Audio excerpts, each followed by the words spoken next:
Bonjour à toutes et à tous, je souhaitais vous faire une petite vidéo afin de vous faire partager des retours clients par rapport à tout ce qui se passe en ce moment et les quelques messages que je transmets afin d'essayer d'apaiser toutes les tensions que l'on vit, que l'on supporte depuis,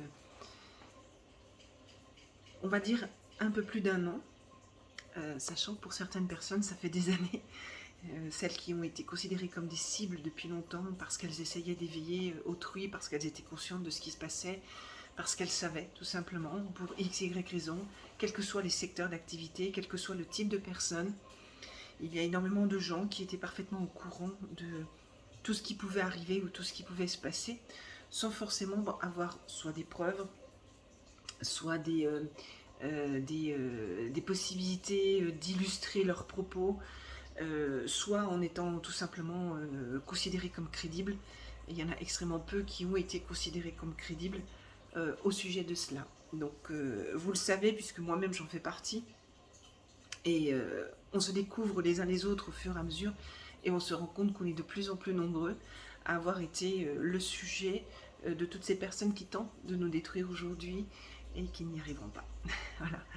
Alors, j'ai beaucoup de clients en souffrance, comme beaucoup d'autres personnes qui travaillent sur l'humain, et des clients qui sont dans des situations vraiment d'une tristesse profonde. Et je pense notamment à une cliente hier qui est je ne sais plus si c'est la dernière de la journée, mais qui a un de ses enfants qui s'est fait vacciner. Elle était vraiment dans une détresse terrible, tout en ayant le courage de la mère qui accepte la situation. Et je peux vous assurer que nous-mêmes, en tant que professionnels, en tout cas moi personnellement, je suis également complètement désarmée face à cela. Complètement désarmée. Que dire et que faire quand on a une maman en pleurs devant soi qui dit « Mon fils l'a fait. Mon fils l'a fait. » Et qui vous regarde comme si vous aviez une solution à cela. Je garde toujours espoir qu'on arrivera à faire quelque chose pour les personnes qui ont pris cette picouse. Je garde toujours cet espoir-là. J'ai quelque chose en moi qui me dit il y a certainement une solution. J'ai jamais voulu baisser les bras dans ma vie, même s'il y a des fois où j'ai failli. J'ai toujours dit tu dois te battre, tu dois travailler, tu dois développer, tu dois traverser toutes ces épreuves, franchir toutes ces montagnes, dépasser toutes ces étapes, tout ce qu'on a tenté de faire pour te détruire. Tu dois prouver, continuer, avancer, y aller. Il y a toujours, toujours, toujours une solution, toujours une issue. Et j'ai exactement ce même ressenti pour cette picouse. J'ai exactement cela au fond de moi. Et je voudrais vous le dire, vous le faire partager parce que, bien évidemment, je n'ai aucune preuve. Je ne suis même pas médecin. Je ne peux même pas prétendre à quoi que ce soit pour illustrer mon propos. Et j'en conviens. Et on peut dire ce qu'on veut là-dessus. J'en conviens, ce n'est qu'un ressenti. Mais c'est surtout un espoir que j'ai au fond de moi. L'espoir qu'on y arrivera. L'espoir que quoi qu'il arrive, on sortira certaines personnes de cette situation. Peut-être pas tous, mais certaines personnes. Et c'est ce que j'ai dit à cette maman. Tout en lui disant que ce sera peut-être pas votre fils. Je ne sais pas, j'en sais rien. Mais ce que je sais, c'est qu'au fond de moi, c'est ce qui vibre. C'est ce qu'au fond de moi, c'est ce que je ressens. Et jusqu'à présent, tout ce que j'ai ressenti de la sorte a pu avancer dans ce sens-là. Et si je vous fais partager ce message, c'est que je pense que si on est tous à avoir des intentions d'espoir et des intentions de volonté, que la plupart des gens qui ont subi cette picouse, voire la majorité, ou plus ou moins la majorité, s'en sortent, qu'on ait des solutions pour nettoyer tout cela, peut-être que ça marchera, peut-être que ça arrivera. Pour beaucoup, je serai certainement une utopiste. J'ai pas envie de baisser les bras. Voilà ce que je vous répondrai. Je n'en ai pas envie et je n'ai vraiment pas envie de le faire. Par contre, je ne promets rien, ni à mes clients, ni à personne. Je n'en sais rien. Je ne suis personne pour prétendre une chose pareille en plus. Personne. Juste un être humain qui veut garder espoir. Et c'est ce que j'essaie de vous faire partager avec vous. C'est que si on arrive à faire ses intentions et ses espoirs, ça fonctionnera. De la même manière qu'à mes clients, je leur dis, même s'ils sont très peu télévision, BFM et compagnie, les lanceurs d'alerte sont H24 sur tout ce qui est lié à cette pandémie, à tout ce qui se passe, toute cette supercherie, tous ces mensonges que l'on vit depuis, du reste pas qu'un an, mais bien plus encore, sauf que ça s'est accéléré depuis un an. Et je l'ai déjà dit, je le redis, Ceci alimente le processus. Toujours parler dans la négativité, toujours parler de ces choses-là, alimente le processus. Donc, nous empêche de nous élever, nous empêche de nous nettoyer, nous empêche même d'avoir encore de l'espoir, nous empêche même de croire en quelque chose de possible et positif, nous empêche de traverser la rue en se disant « ce n'est pas ma réalité ». Ça ne fonctionne pas, c'est pas en moi. Le gendarme ne m'arrêtera pas pour mettre un PV. J'irai dans tel restaurant et j'arriverai à y aller. Et puis si ce n'est pas celui-là, j'en trouverai un autre. Et ainsi de suite. Ça ne m'atteint pas. Quels que soient les choix des uns des autres, ça ne m'atteint pas. Et quelque chose qui ne rentre pas dans votre vie. Toute cette noirceur quotidienne qui alimente la peur, qui alimente le mal, qui alimente les gens qui sont suspendus à la moindre info qui sort. Moi-même, j'en publie aussi sur VK, mais j'essaye de choisir des choses qui me semblent les plus pertinentes pour que derrière, ça fasse tilt dans la tête des gens. Vous savez, quelque chose qui se dit, ça c'est un message qui peut intéresser des personnes pour les faire réagir autrement et différemment.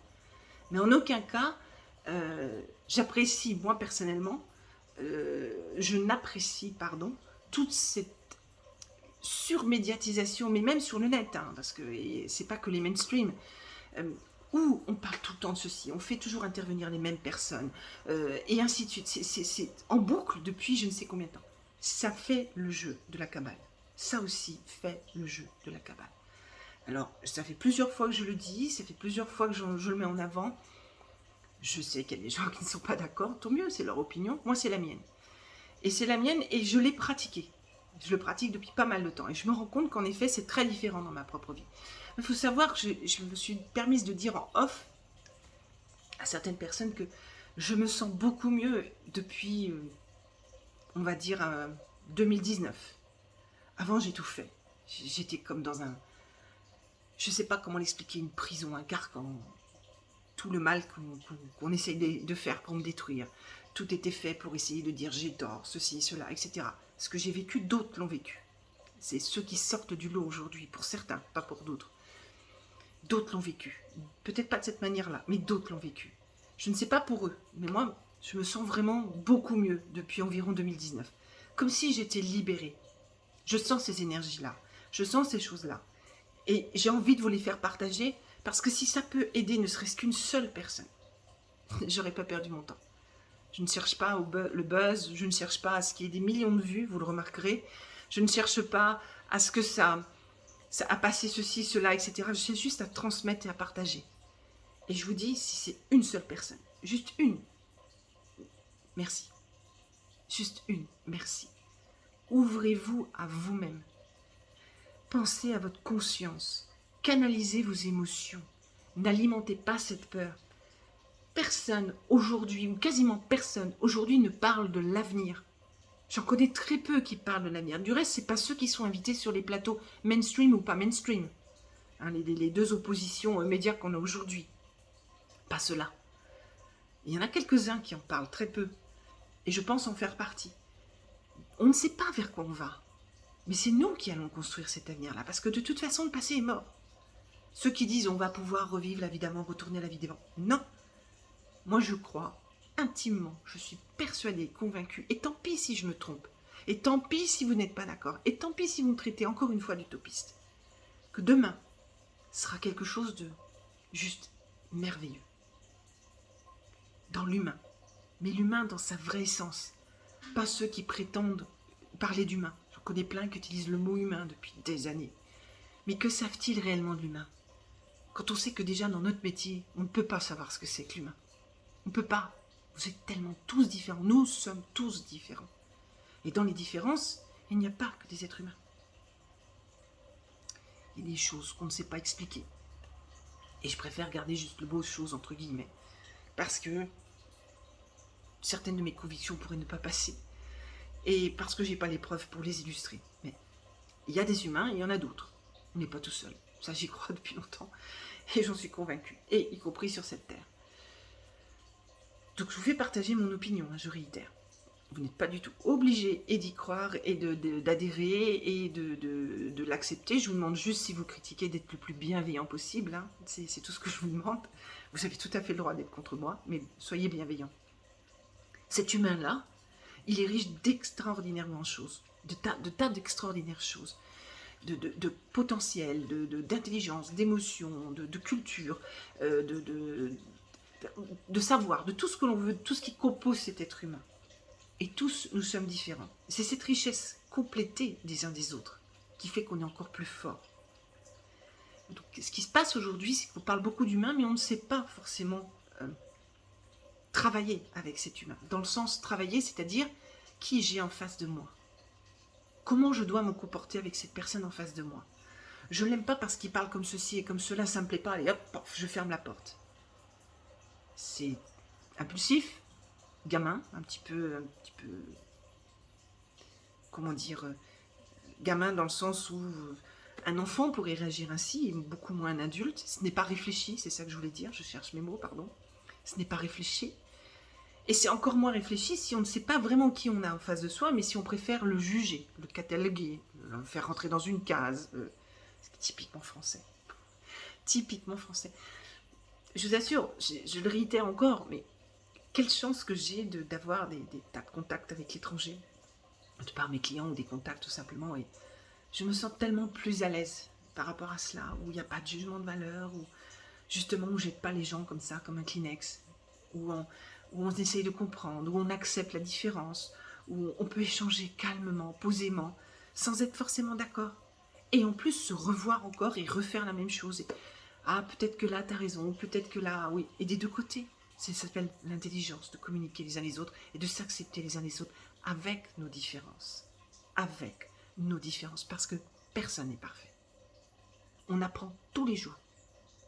Ça aussi, je n'ai de cesse de le dire. Quand bien même notre métier tend à aller vers la vérité, nous ne détenons pas la vérité. C'est vous le terrain qui allez dire si oui ou non on la détient. Pas moi. Pas moi en tant que profiler. Les résultats ne viennent que du terrain du reste. Donc, qui peut prétendre aujourd'hui, je sais, parce que je fais ceci, je sais, parce que je fais cela, je suis convaincu. Oui, vous avez le droit d'être convaincu, d'avoir des convictions pour vous. Mais vos convictions ne sont pas forcément la vérité de votre voisin, de votre épouse, de votre chef d'entreprise, de votre client, de votre ami.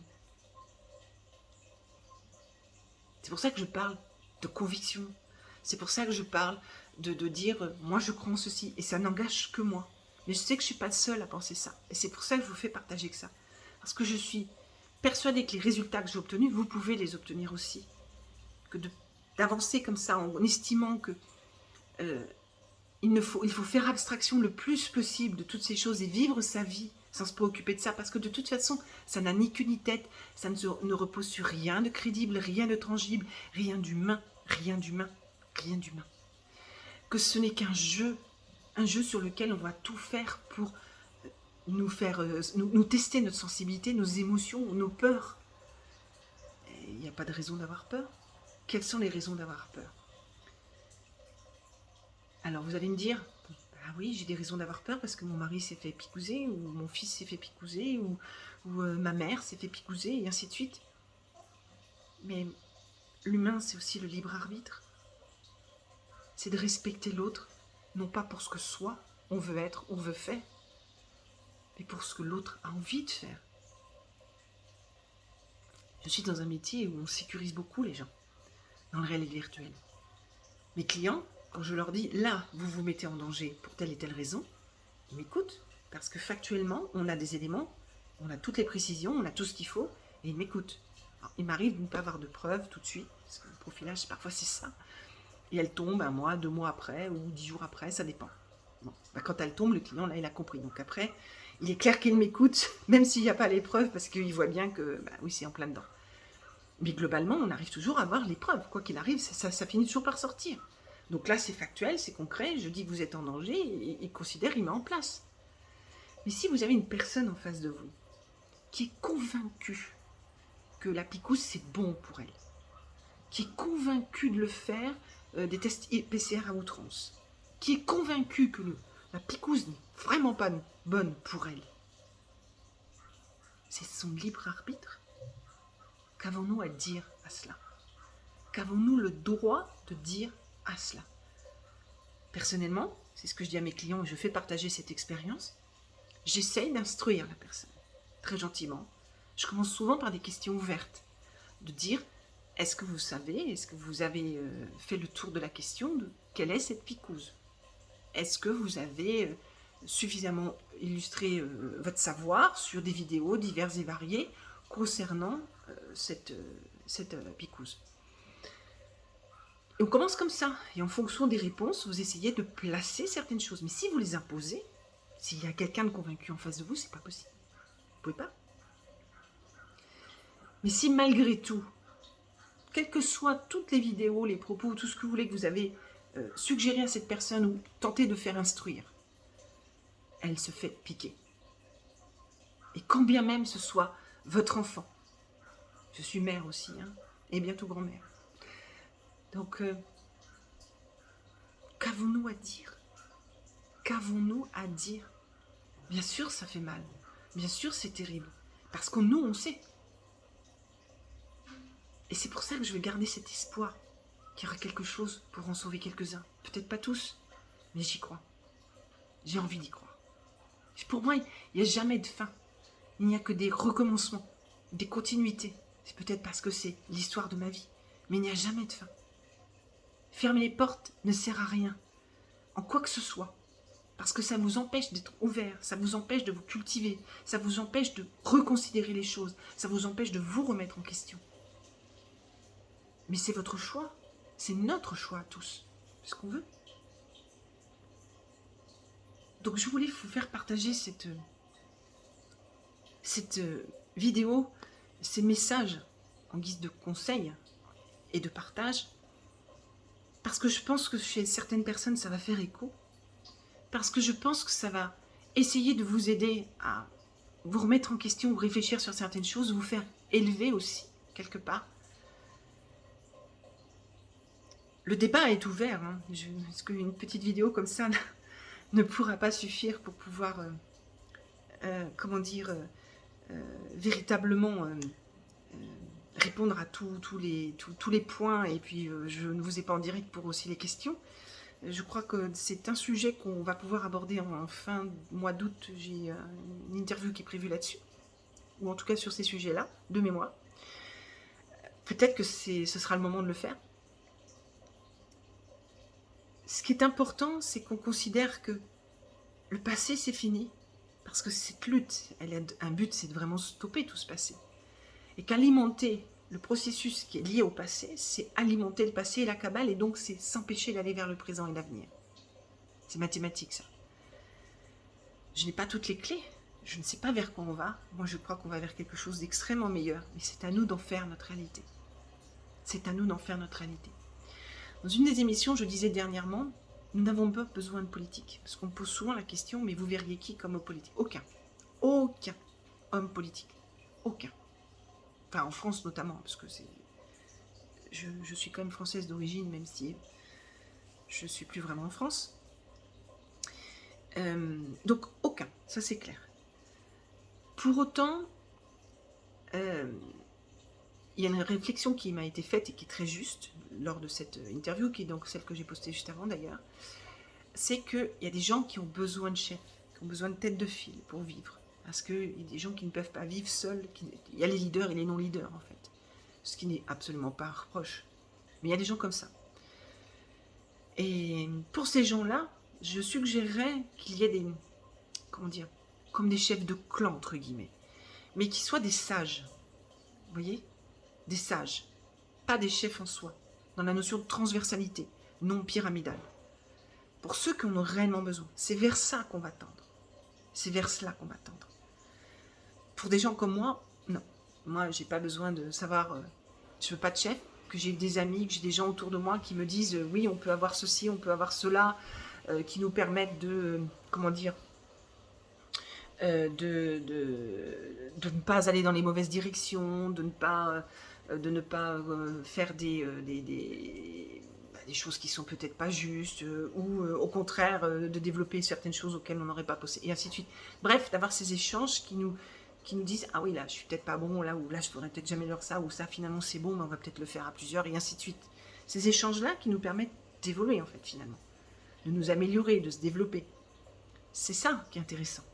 Mais pas quelqu'un qui prenne le lead sur vous, par quelqu'un qui vous asservit, par quelqu'un qui vous dirige, qui vous commande. Nous sommes tous des êtres libres. Et je reviens au libre arbitre. Voilà. Je vous fais ce partage-là, combien même je suis parfaitement consciente de la douleur et de la tristesse de tous mes clients qui, un coup c'est un mari, un coup c'est une maman, un coup c'est l'enfant, un coup c'est... Et je les ai tous plus ou moins en larmes devant moi. Et croyez-moi, ça me fend le cœur. Ça me fait terriblement mal, surtout sur mes clients, je les connais. C'est les réponses que je leur apporte la plupart du temps. C'est dans cet environnement-là que je leur apporte ces réponses. Et je me dis que si ça peut vous aider de faire partager ces réponses-là et leur expérience, comme je vous l'ai dit tout à l'heure, je n'aurais pas perdu mon temps. Et je ne crois pas l'avoir perdu. Parce que c'est toujours un plaisir de vous faire partager certaines choses. Et je vous remercie pour votre fidélité et votre écoute. Faites attention à vous et pensez à ça. À bientôt.